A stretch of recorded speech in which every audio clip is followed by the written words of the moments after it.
What's a good word, everyone? It's your boy DKB here. I just want to say thanks for all the support. The channel's been steadily growing, and the number you see below, you can drop a text, shoot a voicemail, any ideas, topics, collabs, etc. you guys want to see. I'll include them in future videos and live streams, and I'll catch you again. Be easy. What's the good word, Jets fans? It's your boy DKB here, and I want to catch you guys up to speed on some of our position coaches that have actually either been attending some of these pro days since the combine ended, or they specifically worked out some of these players. I think it'll give us some good insights into what the coaching staff may be thinking, especially as it comes to a lot of these players ranging across the board from day one prospects all the way into day three. So with that said, let's go ahead and dive into the list here. First off, we have defensive line coach Eric Washington, and he's actually looked at 3 separate guys so far. And keep in mind, this isn't an all-encompassing list, but for as much as I was able to dig up and find, it's significant enough, right? The workouts being much different from guys coming in for top 30 visits and different things of that nature. But for starters, edge Shamar Stewart. Now, according to some recent reports, we've actually spent a considerable amount of time with him in 2 facets, right? One as an actual workout, from my understanding, and another just in the form of having extended conversations with him. And considering that he's supposed to be generally some kind of 20 to top 25 type lock in the first round, I'm not surprised that we're still coming out and doing our due diligence, especially because he's one of the true freaks in this draft class. When you look at the numbers he's been able to produce in terms of athletically and put up, and really the big drawback being question marks around why he has such minimal production. I believe he's only been able to put up 4.5 sacks over his career with Texas A&M so far. But athletically, this is the guy of dreams, right? When you talk about some of those conversations where guys get built in a lab, you can argue that Shamar Stewart here, and him having a 9.99 RAS score, which would have ranked 3rd across the 30 plus years of data that they've been collecting. I want to say going back to 1985, you could see why many teams will be stoked to add him to the roster. I just don't know if he's a guaranteed top 10 pick, right? Is there a legitimate reason why the Jets will select him at 7 over some other targets that may be there, like a Tyler Warren, like an Mimbo, maybe even Shedeur Sanders, right? I think at this point, I've kind of the defensive line additions in the first round are kind of worn out with us, which I think is the issue here. But ultimately, like Darren Muji that we heard from, we just need to add quality players, and we still do need to look for a 3rd guy in that rotation, or at least to give a little bit of a nudge to Jermaine, who's coming back from injury, right? But otherwise, you're looking at your 2 starters and not a ton of confidence maybe in who's behind them. So I can definitely understand here why Shamar Stewart would be looked at here. He's probably going to be a much better pro than a collegiate player, right? With that said, defensive tackle Anthony Hawkins is next up here. He's a 2-year captain. Didn't even get a combine invite, but he had an elite 3-cone drill, I believe a 7:09 time that would have ranked 1st at the combine here. And this is a player that someone like the Lions will look at heavily. So I would automatically assume that this is going to be on the mind of somebody like Aaron Glenn, who's been intimately familiar with how they look at approaching prospects. And same thing with defensive line coach Eric Washington, right? He's going to be following the directive of an Aaron Glenn and seeing exactly how he could fit him in to the plans here. And the best part is you're probably looking at him as a day 2 pick. So there's definitely a possibility for us to be looking to target him maybe in that 2nd, 3rd round territory. And then you have defensive end Fadil Diggs, a day 3 prospect. There's not a ton that I'm familiar with him specifically just yet, beyond knowing that he's a size, speed kind of prospect type player. Believe he ran a 4.57, which would have been 3rd at the combine at his pro day. So this is a guy that, again, any of the athletic outliers that are kind of out there, you're going to want to pay a little bit more attention to.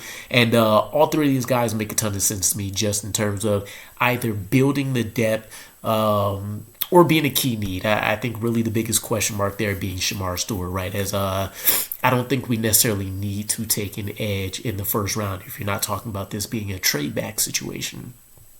Moving on, we have linebacker coach Aaron Curry, and so far it looks like the only person that we've ended up checking out significantly is linebacker Jahad Campbell, who's an interesting prospect because, again, not a guy that I expect for us to take in the first round, barring some kind of trade back, but many people want him. Now, we already have our, MLB now with Jamie and Sherwood getting the green dot. You can argue that maybe you're looking at a replacement for someone like Quincy Williams, but again, if it's not a trade back situation, I don't generally expect that you're going to see guys like this be a realistic possibility for the Jets.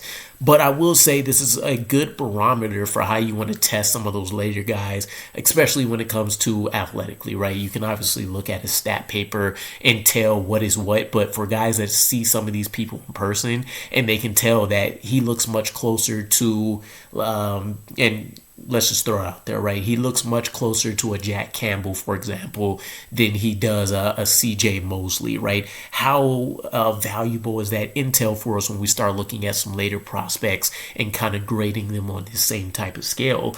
One of the things that really impressed me with him after we attended his pro day was finding out that he's been recovering from a torn labrum as he went through some of these workouts, and he still put up a 9.87, which would have been 39th out of all linebackers in history going back again to 1985 or so. So for what it's worth, a guy that I'm sure we would be ecstatic to have, but I think that you don't see a linebacker pick from us until day 3, to be honest. In the tight end world, it's a little bit more interesting. Now, we have a couple of names here, much like with the defensive line room, which I think signals that there's going to be heavy expectations for us drafting at some of these positions, right? The big draw here is going to be Tyler Warren, and there's actually been some recent reports that Warren is kind of foregoing some of these workouts and maybe additional conversations to focus on 3 teams, and the New York Jets was called out as one of those. The Colts was called out as another, and I don't recall who the third team was, but this ended up being reported by Tony Pauline. And Tyler Warren is definitely in play at 7. In fact, prior to Mimbu rising a little late here over the last week or two, Tyler Warren was really the odds-on favorite to be the selection for us at number 7. And I think if he's on the board, is a pretty significant chance that he ends up being the pick. So not a ton more needed to be said about Tyler Warren. I think people are pretty intimately familiar with him right now. So with that said, let's move into the next guy, which will be tight end Harold Fanning Jr. I think many people expect him to be a day 2 selection. We actually met up with him at the combine as well as a tight end that led really out of all pass catchers, he led the nation in receiving, was also a MAC Offensive Player of the Year. And this is a guy that if you want someone closer to a Brock Bowers type, right, a receiving specialist with him being a little undersized and really playing as a pseudo wide receiver, then Harold Fanning Jr. is a guy that you get really excited about with the speed, the ability to go out there and run routes, the ability to be able to go out there and take advantage of linebacker and safety matchups while still being able to have an X-Factor type matchup with a lot of nickel and slot cornerbacks as well.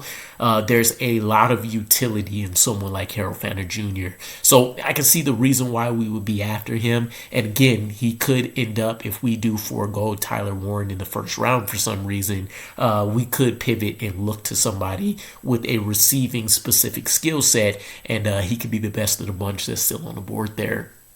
And then for a day 3 guy in Terrence Ferguson, day 3 projection, as mentioned, he's pretty well-rounded and versatile. This isn't a guy that's really going to stand out. He's not even really your size, speed type freak that's out there. He's just a solid core player that at the bare minimum, you're going to be able to line him up all over the field, and hopefully you end up seeing him progress a little bit more when it comes to play strength and when it comes to having something that you can rely on, right? Whether that's blocking, whether that's receiving, whether that's just his ability to go out there and draw attention away from the other side of receivers on the same side of the field for him.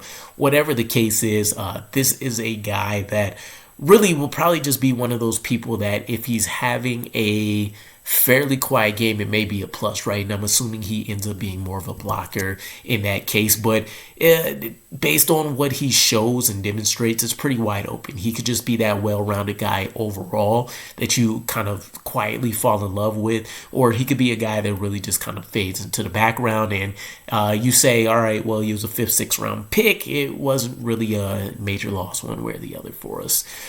The running back coach, Nick McKissick-Luke, that we actually picked up from college, he's still going out here and scouting as well, which was a surprise to me, right? Because I don't think we'll honestly spend a pick on a running back in this draft class, but you could be looking at a guy for a UDFA, and the running back that we looked at, Ja'Cory Cross, get married, could end up being that guy. He's a current day 3 projection. He did work out at the pro day and he put up some pretty crazy numbers, essentially topping first at his pro day amongst many of the running backs that were there. We've also already inquired about him when we spoke with him during the Shrine Game event. So this is a guy that we're starting to become a little bit more familiar with, and I'm imagining that if you want to trade into the 7th round maybe for some reason, or if he does go undrafted, this ends up being a priority guy for us as somebody that you could develop in the background, and if injury goes down, you have somebody that you're extremely comfortable with, right? And then for Sean Jefferson, he's still doing work out here as well. We know that we need a number 2. We know we may be looking for slot guys. We haven't really had a ton of news around some of the top targets, actually, which is intriguing to me. But we do have a day 3 guy here in Nick Nash, who was 2nd in the nation in receiving yards out of all pass catchers and only coming 2nd to Harold Fanning Jr. And then he was also 1st in the nation in touchdowns, and I believe he had 15 or 16 in 2024. So this is a guy that obviously knows how to get things done, but he is coming from a lesser conference, right? There's going to be competition concerns, etc., etc. But you do love kind of buying low and hoping to sell high on guys like this, right? People that have been able to dominate their conferences and or divisions, and you're hoping that you can see some of those skills transfer as they make some of these jumps. But with all of that said, I think it's still smart, right? This isn't too indifferent from the free agency approach in my mind, right? Where you're looking at some of these phenoms that might be there in day 3 from a statistics standpoint that you can bring in. There's going to be some level of quality to him, right? It's just all about the projection and what the coaching staff can bring out of him. But this will be a pretty good dart throw, right? Not that I know a ton about Nick Nash specifically, but if Sean Jefferson's looking at him, I do love some of the things I've heard from him in the past when it's come to evaluating talent. Not that I know that he maybe has the same level of skill or even the couple years of experience that Aaron Glenn's been able to amass from that standpoint, but you don't coach in the NFL for over 20 plus years without being able to identify some key traits, some key skills and such that will help you be able to stand apart. And if the coach can get either the mental roadblock out of the way for you, or if it is more of a physical thing and he can get your technique hardwired the right way, then guys like this are the ones that you expect to see succeed under this type of coaching staff. So let me know what you guys think, though.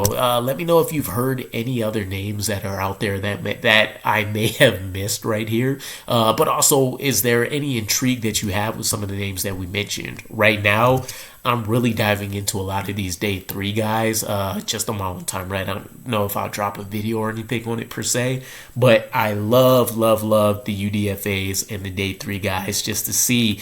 Again, that's where you really build up your roster, but also I think there's huge learning lessons to be taken from hitting on day 3 guys as opposed to guys in the first 2 days of the NFL draft, because this lets you know how hard the coaching staff was working, how hard the scouting staff was working, and how hard we're able, or how effective we are at being able to marry these guys that are available in day 3 for any number of reasons, right? Whether it's physical limitations, whether it's skill set concerns, whether it's maybe personal issues and such, right?